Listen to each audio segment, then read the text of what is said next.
I never thought a stack of firewood would become the most controversial thing in my quiet Colorado neighborhood. But when Patricia Henderson knocked on my door that frigid December morning with her tight smile and clipboard, I knew my peaceful life in Pine Ridge Meadows was about to get complicated. "Good morning, Richard," she said, her breath forming small clouds in the freezing air. "I'm here on behalf of the HOA board. We need to discuss your firewood situation." I stood in my doorway, coffee mug in hand, staring at the woman who had made it her life's mission to police every blade of grass and paint color in our subdivision. Patricia was the HOA president, a 50-something woman with perfectly highlighted blonde hair that never moved, even in the harsh mountain wind that whipped around us. "My firewood situation?" I asked, genuinely confused. She gestured toward the side of my house, where I had neatly stacked 8 cords of split firewood under a covered lean-to I'd built last summer. I'd spent months preparing for winter, cutting and splitting wood from the 20 acres of forest that backed up to my property line. The land wasn't part of the HOA, it was old-growth national forest, but I had all the proper permits to harvest dead and downed trees. "That's a considerable amount of wood," Patricia said, her voice taking on that condescending tone I'd come to recognize. "Several neighbors have expressed concern that you're hoarding resources that could benefit the entire community." I blinked at her, certain I'd misheard. "I'm sorry, what?" "It's come to our attention that many residents are struggling to heat their homes adequately this winter," she continued, flipping through papers on her clipboard. "Gas prices are astronomical, and several families are facing financial hardship. Your excessive stockpile of firewood represents a community resource that should be shared equally among all residents." "Patricia, I cut and split every piece of that wood myself. I spent 6 months preparing for winter. That's not community property, it's mine." Her smile tightened. "According to Section 14.7 of the HOA Covenant, all residents are required to act in the spirit of community cooperation and mutual support. The board has voted, and we're implementing a new resource-sharing initiative. We're requiring you to distribute your firewood equally among the 42 homes in Pine Ridge Meadows." I actually laughed, though there was no humor in it. "You want me to give away firewood I spent hundreds of hours cutting and splitting? Wood I paid for permits to harvest? Are you serious?" "This isn't a request, Richard. It's a mandate from the board. We expect you to begin distribution by the end of the week, or you'll face fines of $200 per day until you comply." "Get off my property," I said quietly. Patricia's eyes flashed. "Excuse me, you heard me. This is the most ridiculous thing I've ever heard, and I'm not giving you or anyone else a single log. I worked for that wood, I earned it, and it's mine. If your neighbors wanted firewood, they should have planned ahead like I did." "The board will hear about your uncooperative attitude," she snapped, turning on her heel and marching back to her white Lexus. I closed the door and stood there for a moment, my coffee forgotten. I'd moved to Pine Ridge Meadows 3 years ago after my divorce, looking for peace and quiet in the Colorado mountains outside of Durango. The house was perfect, a rustic 2-story cabin-style home with a massive stone fireplace and a wood-burning stove that could heat the entire place. I'd specifically chosen this property because of the forest access and the ability to be self-sufficient. The HOA had been a minor annoyance until now. Patricia and her board sent occasional letters about keeping my grass a certain height or painting my mailbox the approved shade of forest green, but nothing serious. This was different. This was them trying to steal my property.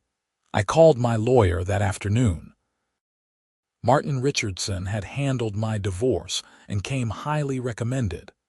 "They can't actually do that," Martin said after I explained the situation. HOA covenants don't supersede property rights. Firewood you harvested from public land with proper permits is your personal property. They have no legal standing to demand you distribute it. So what do I do when they start fining me? Don't pay the fines. Document everything. If they try to place a lien on your property, we'll fight it in court. But honestly, Richard, I don't think they'll push it that far. This sounds like a bluff to get you to comply. Martin didn't know Patricia Henderson. 3 days later, I received a certified letter informing me that I was being fined $200 per day starting immediately for failure to comply with community resource sharing mandates and creating inequality among residents through resource hoarding. I called Martin again. He drafted a response letter explaining that the HOA had no legal authority to commandeer private property, and that any attempt to collect the fines or place a lien would result in legal action. That should have been the end of it. Instead, things escalated. I came home from work the following Tuesday to find Patricia and 2 other board members, Linda Morrison and Brenda Walsh, standing in my driveway with a pickup truck. They had loaded approximately half a cord of my firewood into the truck bed. "What the hell do you think you're doing?" I shouted, jumping out of my truck and running toward them. "We're implementing the resource sharing program," Patricia said calmly, as if she wasn't actively stealing from me. "Since you refuse to cooperate voluntarily, the board has authorized us to handle distribution ourselves. That's theft. You're stealing my property." "It's community property," Linda said, her arms crossed. "We're acting within our authority as HOA board members." I pulled out my phone and dialed 911. "Yes, I need police at 847 Aspen Ridge Drive. There are people stealing from my property." Patricia's confident expression faltered for just a second, but she recovered quickly. "We'll see what the police have to say about your hoarding." La Plata County Sheriff's Deputy Tyler Morrison arrived 15 minutes later. I explained the situation while Patricia and her cronies stood by, looking smug. Deputy Morrison examined the firewood, my lean-to, and the truck loaded with my wood. Then he looked at Patricia. "Madam, do you have documentation proving ownership of this firewood?" "It's a community resource," Patricia said. "I'm the HOA president and we're implementing a sharing program." "That's not what I asked. Can you prove you own this wood?" The HOA board voted to redistribute it. "Sir," the deputy said, turning to me, "can you prove ownership?"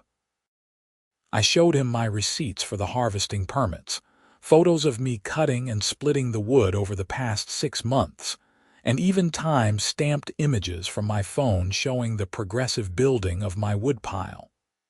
"Unload the truck," Deputy Morrison said to Patricia. "Officer, you don't understand. This man is hoarding resources while families in our community suffer." "Madam, I understand perfectly.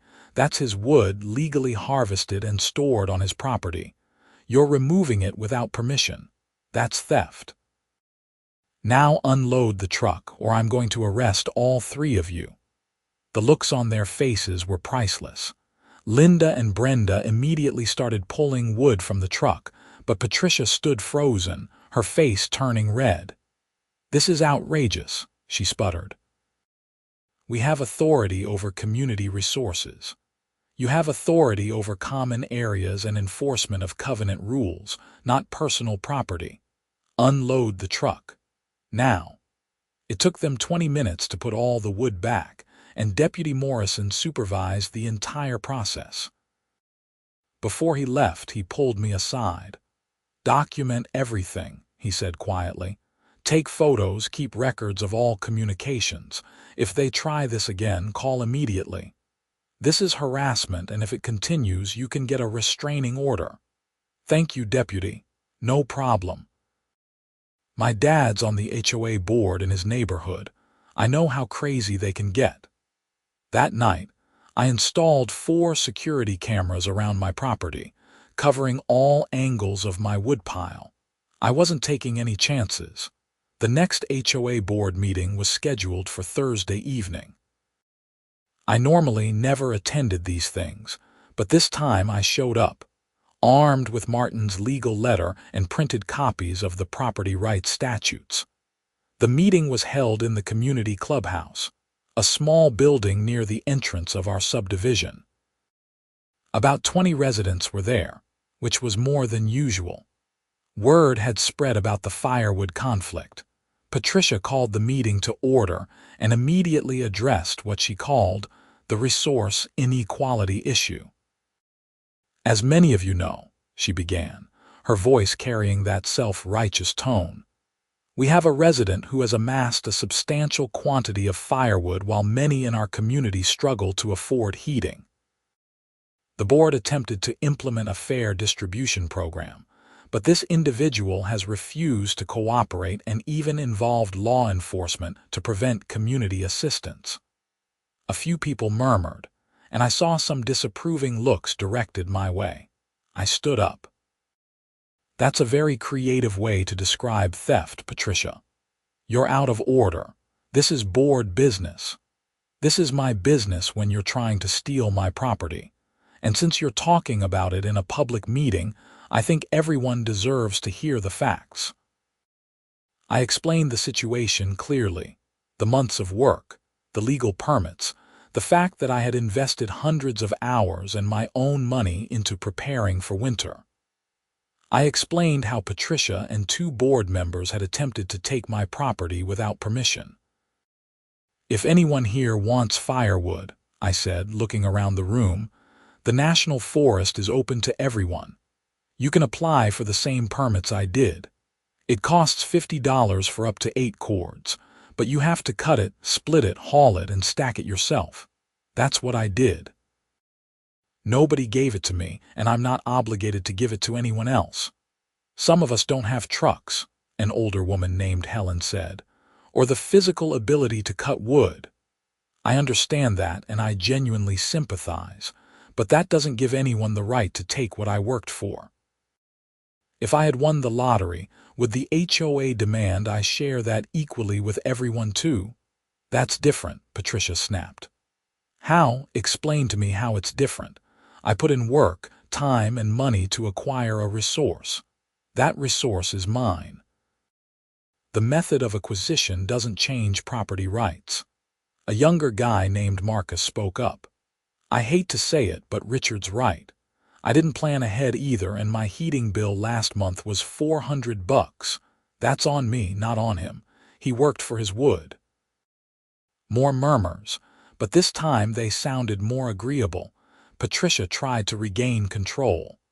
The board has a fiduciary responsibility to ensure community welfare. The board has a responsibility to maintain common areas and enforce covenant rules, I countered.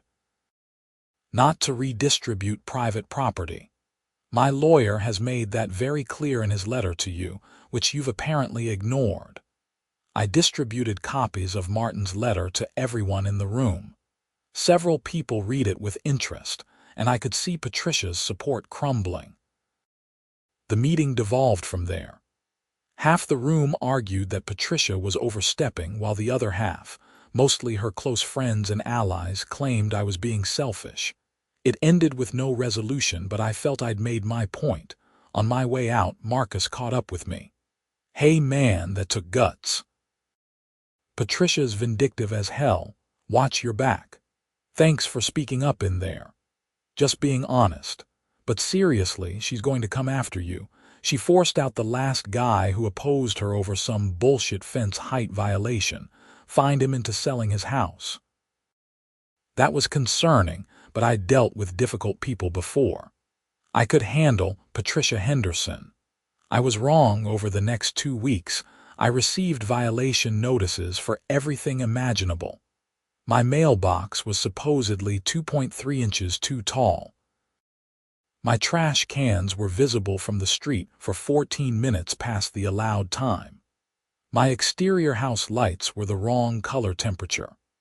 My driveway had a small oil stain that violated the covenant's aesthetic standards. Each violation came with a $50 fine.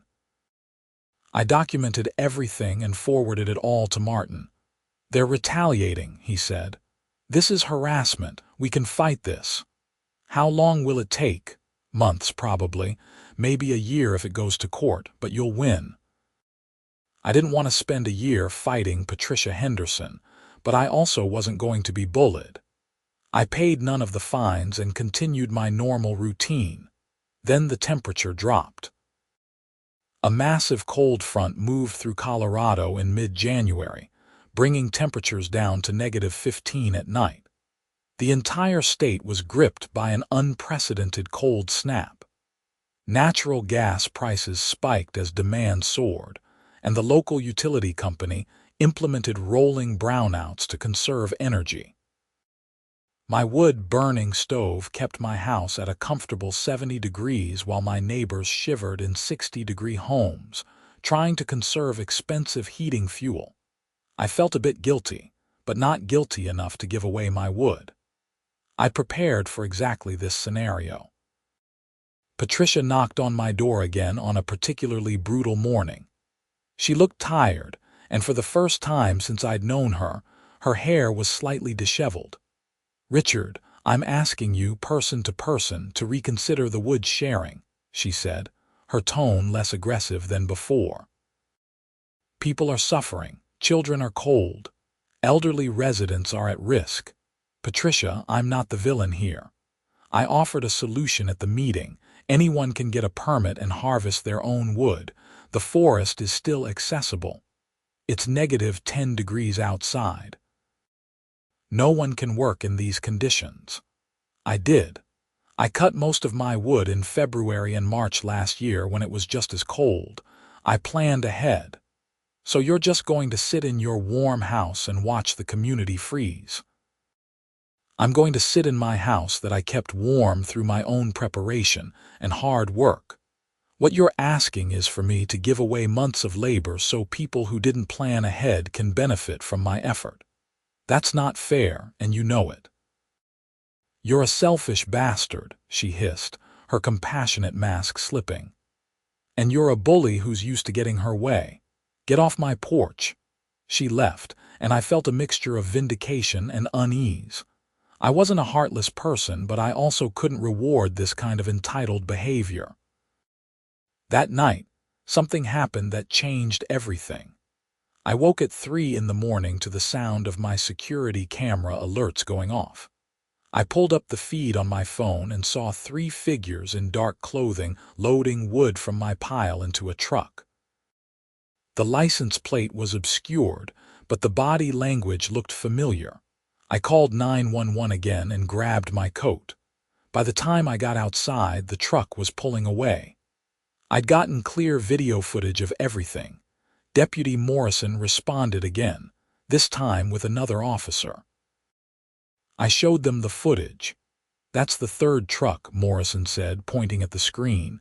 "And that's definitely Patricia Henderson. I recognize her walk. The other 2 are harder to identify." "So what happens now? We'll go talk to her. This is theft, cut and dry. The video evidence is solid." They left, and I stayed up the rest of the night reviewing all my camera footage. They'd taken about a full cord of wood, which represented weeks of work. I was done playing nice. The next morning, I called the National Forest Service office and inquired about closing off access to the forest behind my property. The ranger I spoke with, Tom Davidson, explained that I couldn't close public forest, but I could control access through my property. "The forest access road that everyone uses goes right through your lot?" he asked. "Yes, it's an old logging road that crosses my back acre. I own the property on both sides of it for about 200 feet. Then you can legally block that access point. People would have to use the main forest entrance 15 miles around. Is this about that HOA situation? My buddy at the sheriff's office mentioned it.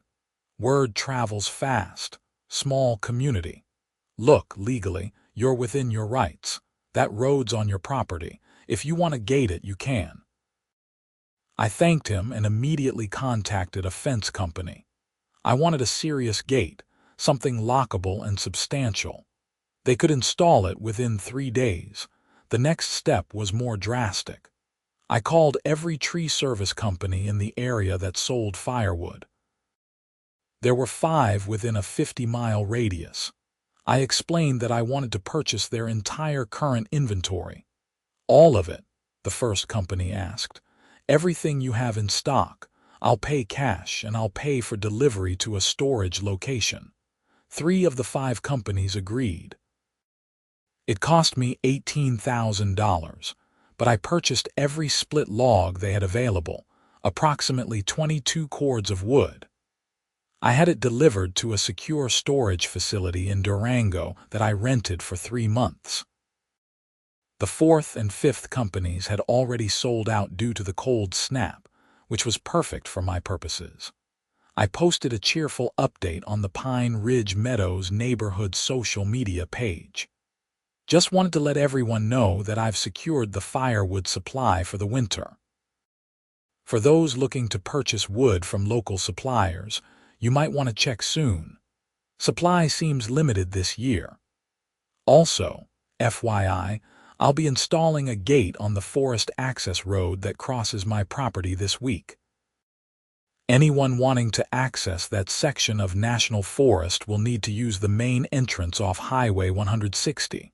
Stay warm, everyone." The response was immediate and explosive. My phone blew up with angry messages.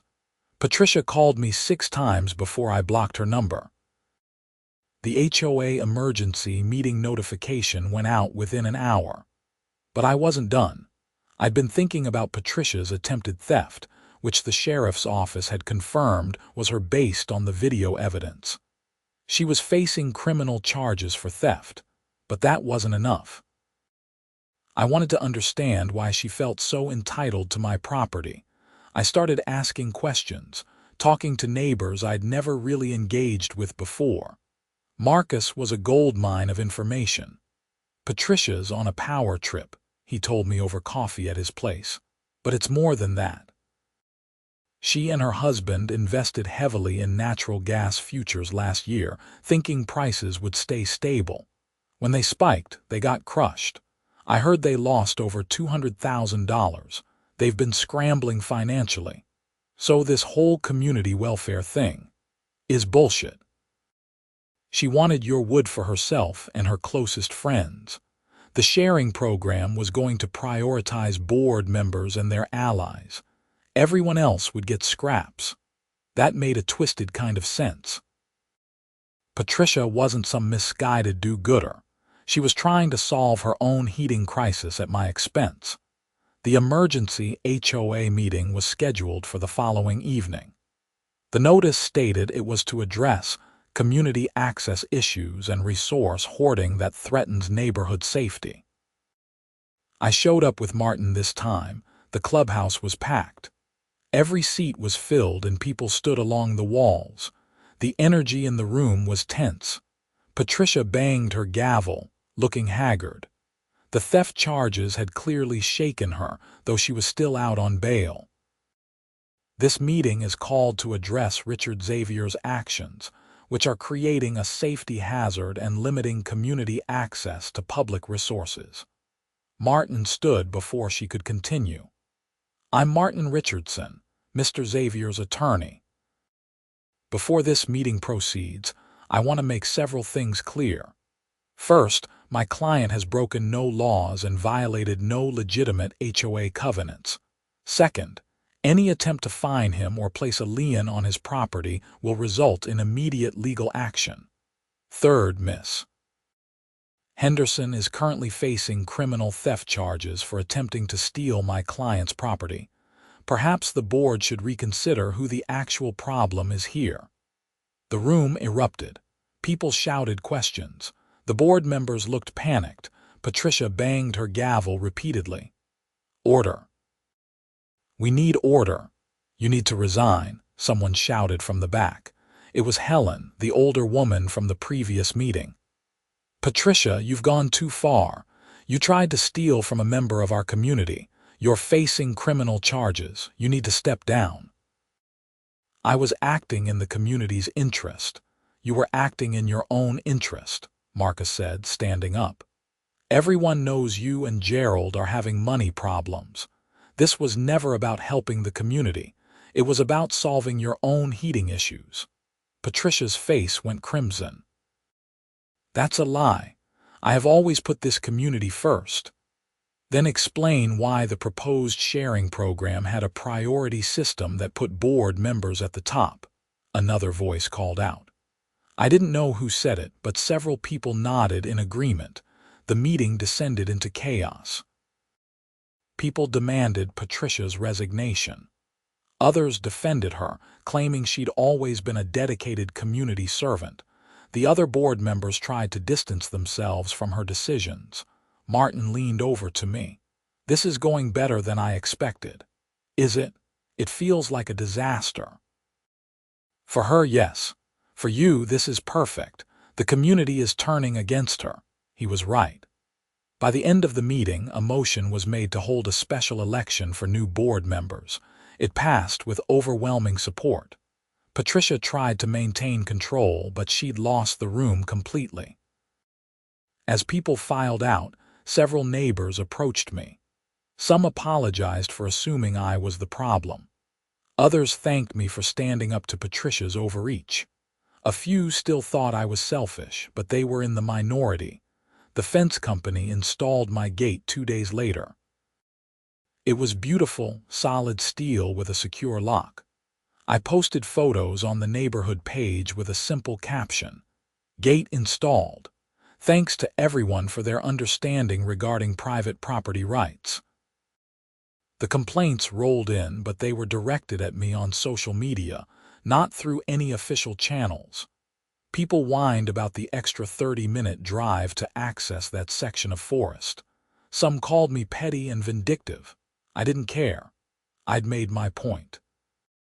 Patricia's criminal trial was scheduled for March, but she took a plea deal in late February. She pled guilty to theft and was sentenced to 100 hours of community service, probation, and ordered to pay restitution for the wood she'd stolen. The HOA board forced her to resign as a condition of avoiding a civil lawsuit from the membership. The special election brought in new board members, including Marcus, who ran on a platform of limiting HOA overreach and respecting property rights. He won by a landslide. But the story didn't end there. In mid-February, as the cold snap finally broke and temperatures returned to more normal levels, I received a visit from Gerald Henderson, Patricia's husband. He was a thin man in his early 50s, wearing an expensive coat that had seen better days. "Richard, can we talk?" he asked, his voice tired. "I'm listening. I want to apologize for my wife's behavior. She was under a lot of stress and she handled the situation poorly. She tried to steal from me. That's more than handling something poorly. I know, and she's paying the price. But I wanted you to understand the context. We made some bad investments, and when the heating costs skyrocketed, we panicked. Patricia thought if she could frame it as a community issue, she could get access to your wood without admitting we were the ones struggling. That's what I figured. She's not a bad person. She just made bad decisions when she was desperate." I studied him for a moment. He looked genuinely remorseful, and I felt a flicker of sympathy despite everything. "Gerald, I get it. Financial stress makes people do stupid things. But your wife didn't just make a mistake. She launched a campaign of harassment against me. She tried to rally the community to force me to give up property I worked hard for. She committed a crime. I'm sorry you're struggling, but that doesn't excuse any of it. I know. I just wanted you to hear it from someone other than her. For what it's worth, we're selling the house and moving closer to her sister in Arizona. The cold here is too much for us now, both literally and figuratively. I wish you both well, seriously, but this didn't have to happen." He nodded and left, shoulders slumped. The following week, I did something I'd been thinking about for a while. I donated 2 cords of wood to the local homeless shelter. I also reached out to Helen, the elderly woman from the meetings, and several other residents I knew were genuinely struggling. I offered them wood at my cost, just enough to get through the rest of winter. Helen cried when I delivered half a cord to her house. "I thought you were heartless," she admitted, "but you're just principled. There's a difference." "I don't mind helping people who actually need it," I told her. "What I won't tolerate is being bullied or having my property stolen under the guise of community welfare." The rest of winter passed quietly. The new HOA board reversed all the frivolous fines Patricia had levied against me. They also implemented new bylaws limiting the board's authority and requiring community votes on major decisions. Marcus invited me to a board meeting in March. "We want to formally apologize for the previous board's actions," he said in front of the gathered homeowners. Richard Xavier was treated unfairly and harassed for exercising his legitimate property rights. The board abused its authority, and that's not acceptable. We're committed to ensuring it never happens again. People applauded, and several came up afterward to shake my hand. But the real resolution came in April, when the weather finally warmed up and spring arrived in the Colorado mountains. Patricia and Gerald's house sold quickly to a young couple from Texas. I waved to them as they moved in, and they seemed friendly enough. I was cleaning up my woodpile area one Saturday when the new neighbors, Jake and Rebecca, came over to introduce themselves properly. "We heard about what happened last winter," Jake said, "with the previous owner and the Firewood thing. Yeah, that was quite a saga. We just want you to know we think you were completely in the right," Rebecca added. "We're actually planning to get our own permits and cut wood this summer. Any chance you could show us the ropes, we'll pay you for your time." I smiled. "I'll do you one better. I'll teach you for free, and we can cut wood together. It's a lot more fun with a partner, and you'll learn faster." They both lit up, and we spent the next several months working together in the forest. I taught them how to identify dead trees, how to safely fell them, how to split and stack wood properly. They were enthusiastic learners, and by the time fall rolled around, they had their own impressive woodpile. Other neighbors noticed and asked questions. I ended up teaching a small group of residents how to harvest firewood sustainably. It became an unexpected community-building activity, something that brought people together rather than drove them apart. The new HOA board even designated the 3rd Saturday of each month as Forest Work Day for any residents who wanted to learn about harvesting wood. It wasn't mandatory, but it was encouraged, and about a dozen people showed up regularly. By the time the next winter arrived, the firewood controversy was a distant memory, replaced by a genuine sense of community cooperation. People had learned that resources weren't just given, they were earned through work and preparation. Those who wanted firewood could get it, but they had to put in the effort. I kept my gate up, though. That was non-negotiable. But I gave keys to the regular group of woodcutters, turning it from a barrier into a privilege earned through participation. One cold evening in December, almost exactly a year after Patricia had first knocked on my door, I sat in front of my fireplace with a glass of whiskey, watching the flames dance across the logs I'd cut the previous spring. My phone buzzed with a text from Marcus. "Board meeting recap. Unanimous vote to name you homeowner of the year. Award ceremony next month. No backing out." I laughed and shook my head. Life had a strange way of working out. The award ceremony was held in January, and it was surprisingly well attended.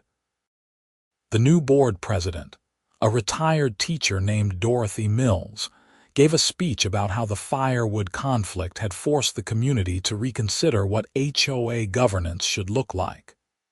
Richard Xavier could have left after everything that happened, she said. He could have sued the HOA, moved away, or remained bitter. Instead, he chose to educate and elevate. He taught us that community isn't about forced sharing or mandatory cooperation. It's about individuals choosing to help each other while respecting boundaries and property rights. He showed us that preparation and hard work matter, and that true generosity comes from choice, not coercion. They presented me with a plaque that read, "Richard Xavier, Homeowner of the Year, for teaching us the difference between community and compliance." I gave a short acceptance speech, thanking the new board and the residents who had approached the situation with open minds. I also made a point of acknowledging that conflict, while uncomfortable, sometimes forces necessary change. "Last year was difficult," I said, "but it taught all of us important lessons. I learned that standing up for principles matters, even when it's unpopular. The community learned that HOA boards need accountability and limits. And I think we all learned that the best communities are built on respect, not control. So thank you, not just for this award, but for being willing to grow and change." The applause was genuine and warm.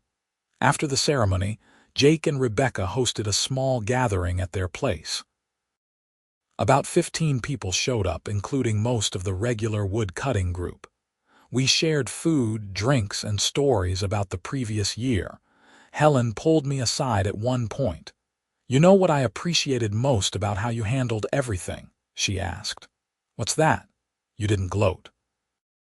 You could have rubbed Patricia's face in it, but you didn't. You stood firm on your principles, but you weren't cruel. That takes character. Patricia was desperate and made bad choices. I didn't need to pile on. The consequences of her actions were punishment enough. Still, a lot of people wouldn't have shown that restraint." I shrugged. "I've made my share of mistakes. Who am I to judge someone too harshly for theirs?" As the evening wound down and people headed home through the gently falling snow, I reflected on how much had changed in a year. I'd gone from being the neighborhood pariah to the homeowner of the year. The HOA had transformed from an overbearing authority to a reasonable governance body, and the community had shifted from one of entitlement to one of earned cooperation. The firewood that had started the whole mess was long since burned, replaced by new cords I'd cut with friends rather than alone.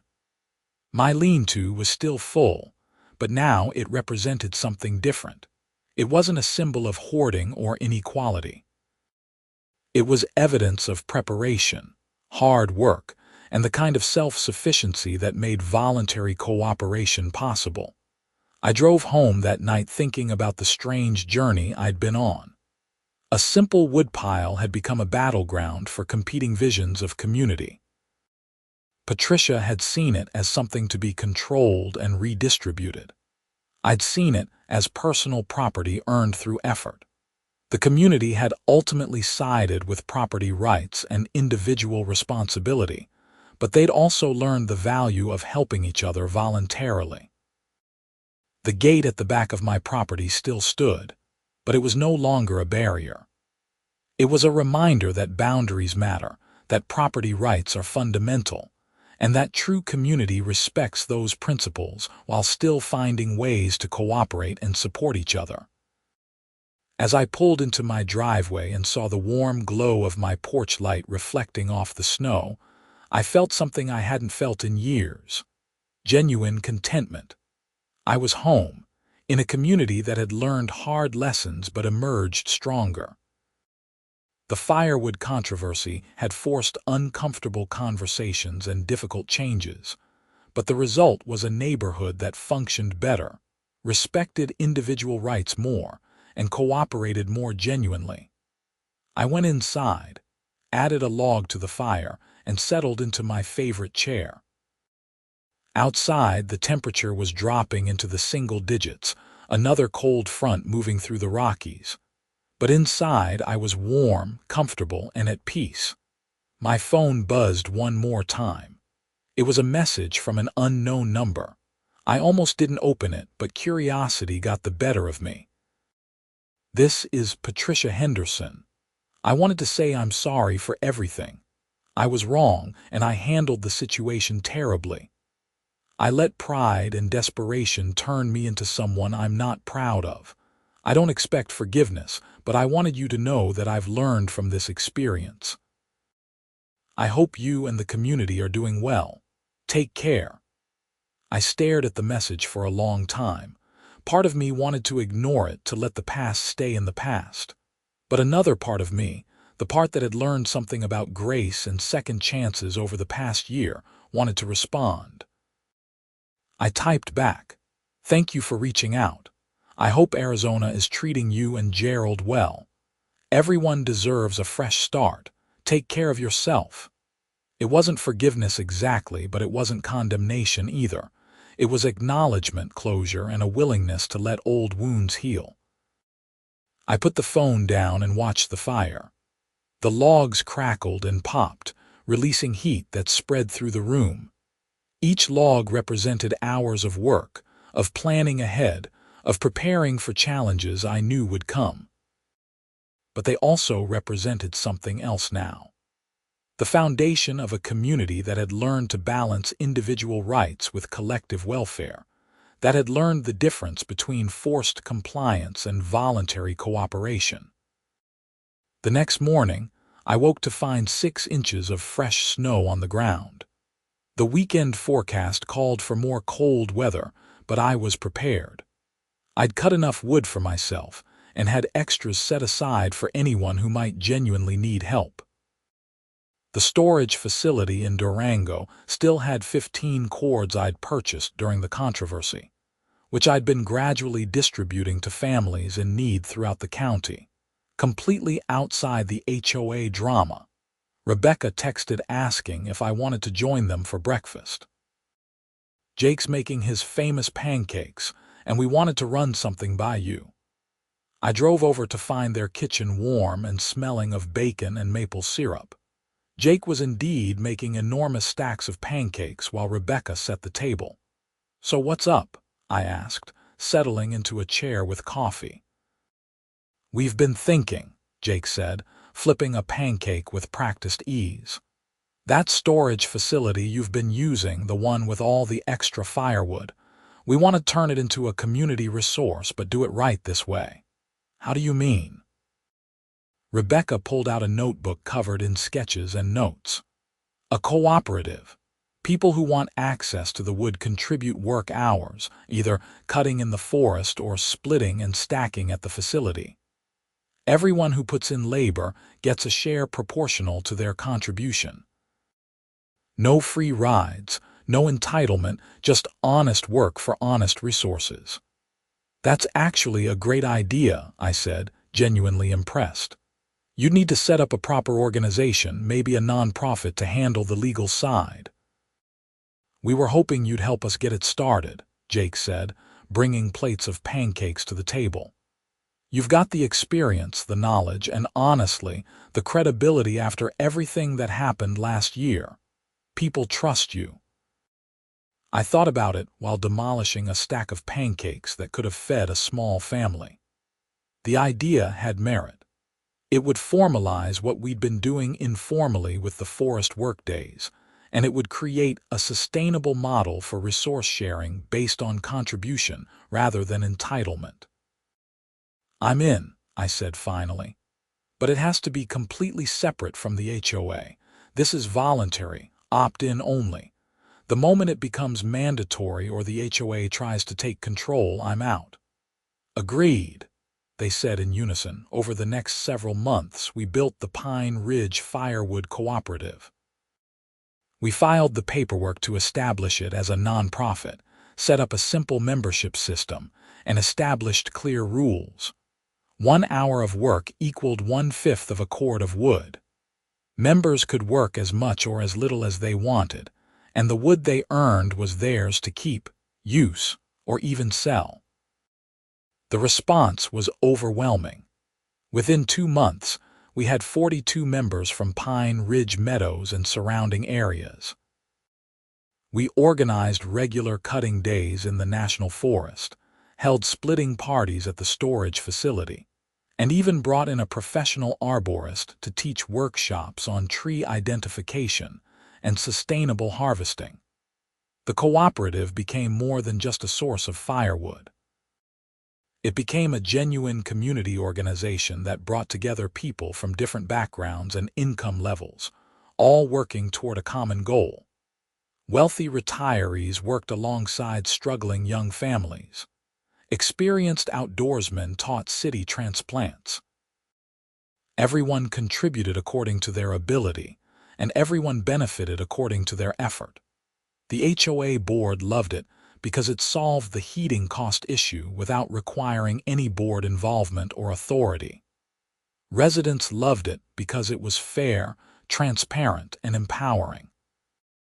And I loved it because it proved that voluntary cooperation was not only possible but far more effective than forced compliance. By the time the second winter rolled around, the firewood controversy had been completely transformed. What started as a conflict over hoarding and entitlement had evolved into a model of community cooperation that other neighborhoods started studying and replicating. I gave a presentation at the Colorado HOA conference in Denver that November, explaining what had happened and how the cooperative emerged from the conflict. The audience was packed with board members and homeowners from across the state, all dealing with their own governance challenges. The lesson isn't that HOAs are bad, I explained during the Q&A session. The lesson is that HOAs work best when they respect property rights and facilitate voluntary cooperation rather than mandate forced compliance. When Patricia Henderson tried to redistribute my firewood, she violated fundamental principles of ownership and personal responsibility. The community initially supported her because they confused fairness with equality of outcome. But true fairness is equality of opportunity. Everyone has the opportunity to harvest firewood. Not everyone chooses to take that opportunity, and that's okay. But you can't force those who did prepare to subsidize those who didn't. Someone in the audience asked, but what about people who genuinely can't prepare?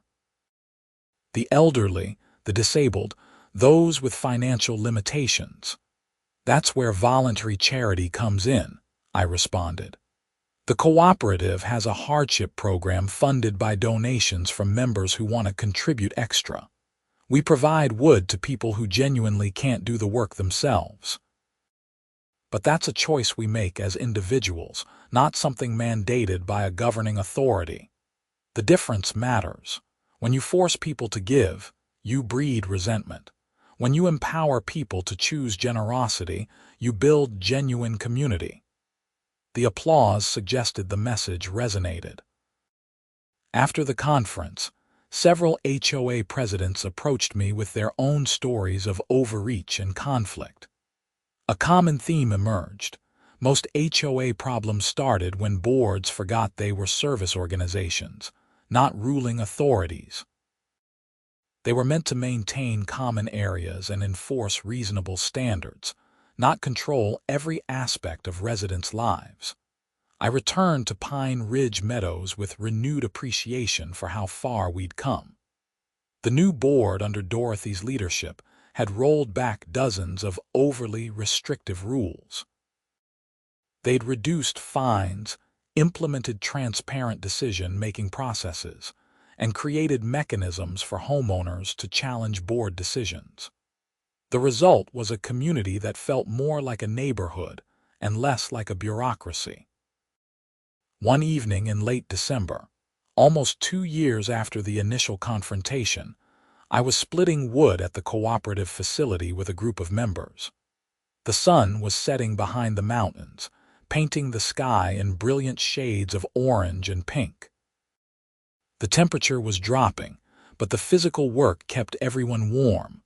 Marcus, now in his second term as a board member, paused to catch his breath. You ever think about how weird it is that firewood almost destroyed this neighborhood? I laughed, bringing the splitting maul down on a particularly stubborn piece of oak. It wasn't really about the firewood.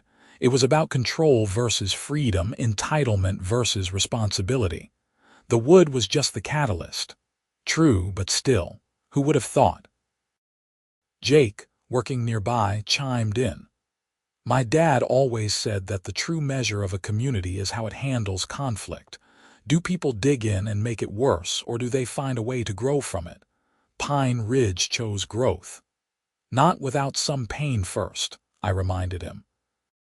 The best growth usually involves pain, Rebecca said, stacking the split pieces into neat rows. This whole thing forced everyone to examine their assumptions about fairness, property rights, and community responsibility. Those are uncomfortable conversations, but they needed to happen. As darkness fell and we finished up the day's work, I looked around at the group of tired, satisfied people loading wood into their trucks. These were my neighbors, my friends, my community. We'd been through something difficult together, and we'd come out better for it. The drive home took me past Patricia and Gerald's old house. The new owners had decorated it with tasteful Christmas lights and a wreath on the door. Smoke rose from the chimney, probably from their own hard-earned firewood. The house looked happy, lived in, loved. It was a good ending for a property that had been at the center of so much conflict. I thought about Patricia sometimes, wondering how she was doing in Arizona. Her apology text had been the last contact between us, and I was okay with that. Some chapters close completely, and that's fine. I bore her no ill will, but I also had no desire to maintain any connection. When I got home, I found a package on my porch. It was a wooden plaque, beautifully carved with the words, "The Pine Ridge Firewood Cooperative thanks Richard Xavier, founder and chief wood nerd, for building community one log at a time." I laughed out loud. The chief wood nerd title was Jake's doing, I was certain. I brought the plaque inside and hung it next to my Homeowner of the Year award. Together, they told the story of a conflict that became a catalyst for positive change. That night, sitting by the fire with a book and a glass of wine, I reflected on the unexpected journey that had started with a simple knock on my door. Patricia Henderson had come to my house 2 years ago expecting me to comply with her demands. Instead, I'd stood firm on principle, weathered the storm of her retaliation, and ultimately helped build something better than what existed before. The firewood in my stove crackled and popped, the same sound that had been the soundtrack to this entire saga. Each log held memories now. The hours spent cutting in the forest, the satisfaction of a clean split, the weight of them as I stacked them in neat rows, the warmth they provided on the coldest nights. But they also held bigger meanings. The importance of preparation, the value of hard work, the necessity of property rights, and the beauty of voluntary cooperation. My phone buzzed with messages from the cooperative group chat. Someone had posted photos from today's work session, and people were commenting with jokes and encouragement. Tomorrow was Christmas Eve, and several families were planning to gather at the facility for a potluck and an informal celebration of what we'd built together. I smiled and typed a response, confirming I'd be there with my famous chili. Then I set the phone aside and returned to my book, the fire, and the peaceful quiet of my home. The wood supply I'd cut off 2 years ago, when I installed the gate, had never really been restored to open access. That gate still stood, and the old logging road through my property remained private. But it didn't matter anymore because the cooperative had established new access points and relationships with the Forest Service. We had official permission to use designated areas, and we'd actually improved the forest health through our selective harvesting of dead and diseased trees. What Patricia had tried to take by force, the community had earned through cooperation. What I defended out of principle had become the seed of something larger and more meaningful than just personal property. The firewood that nearly froze relationships had instead sparked warmth and genuine connection. As I finished my wine and prepared for bed, I added one more log to the fire, ensuring it would burn through the night. Outside, snow began to fall again, heavy flakes that would blanket the mountains by morning.